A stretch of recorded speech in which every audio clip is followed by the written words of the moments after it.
Hombres y señoritas, viva de Nueva York, es sábado noche.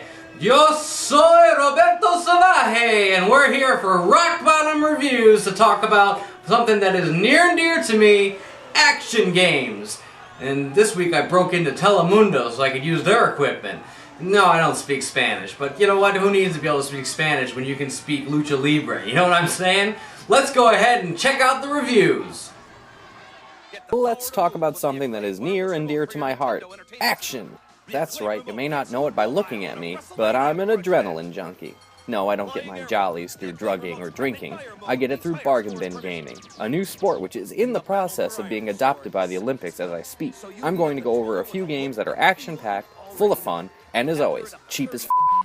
First off is a game that was so poorly received you're more likely to find it in the dumpster than the actual bargain bin. As was reported in the news, however, GameStop frowns upon you from dumpster diving, so just look around a little bit and you shall find it. eBay will just give you this game if you pay $1 for shipping. Just ask. I'm talking about the reboot Bionic Commander.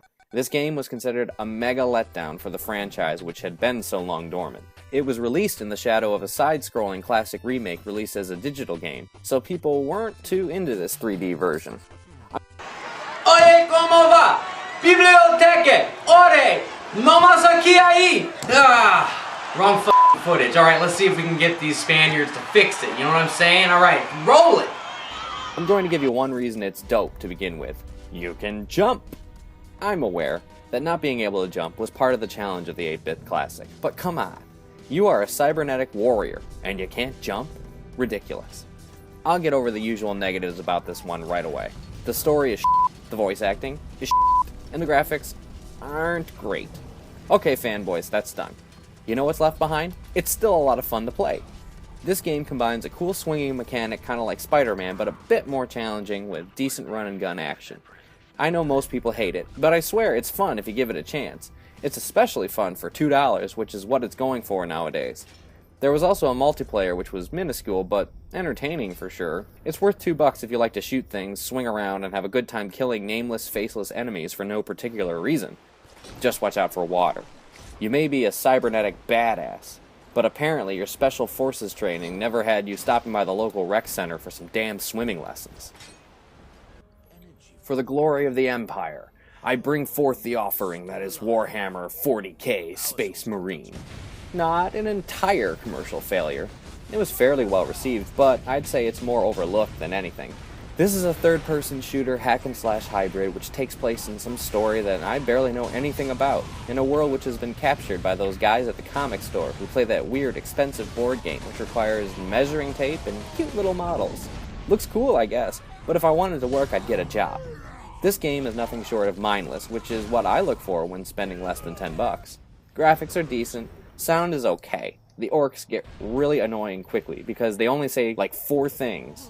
Like, "I'll get you, Space Marine! Oh, look, there's a Space Marine!" Am I annoying you yet? Well, turn off the sound because that's all they're gonna say. But it's a great combo of hack and slash, kind of like Dynasty Warriors meets Gears of War Horde mode. The weapons are cool, the fights get challenging, and it will keep you busy for a few hours. Admittedly, it is repetitive.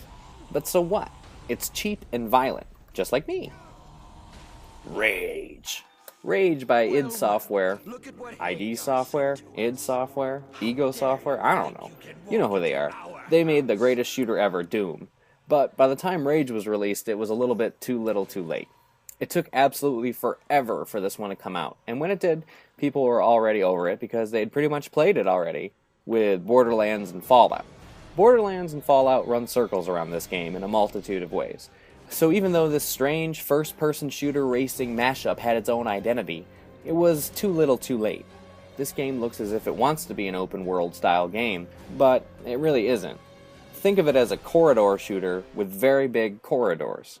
The graphics are great and everything looks good, but it's pretty hollow. There isn't too much to do in this world. So where are the positives? First off, it's very cheap and can be found almost anywhere. The shooting is really good, the guns are satisfying, there's a weapon crafting system of sorts for your secondary attacks. My favorite weapon in the game is the wing stick. It's a boomerang with knives on it, kind of like the one that Wild Child uses in the Road Warrior, and it's total badass. It's awesome to jump into a room, blast a few guys away with a shotty, then turn and impale or decapitate an enemy with a f***ing boomerang. This game's greatest flaw is that it spends too much time trying to pretend it has a story. It does not. The action, however, is top-notch, and although the racing isn't really necessary except for a few spots, it's surprisingly fun, too. No real multiplayer for this one except for a racing game, which doesn't matter to me because I don't get along with other people and I play with myself. By myself. Rage was overlooked, and it's other people's loss and your gain if you like great action and shooting for less than $10. I know I do. Remember the fun ratio. Spending less money and having more fun means you're having a good time and you're doing it on someone else's dime. And ladies and gentlemen, thus concludes another thrilling episode of Rock Bottom Reviews, where the action never stops, where you'll pay $10 for your seat, but you'll only need the edge. I'm Robbie Savage, Roberto Salvaje, and this has been another exciting broadcast for you, the fans out there. Be sure to follow us on Facebook and Twitter, and keep the dreams alive.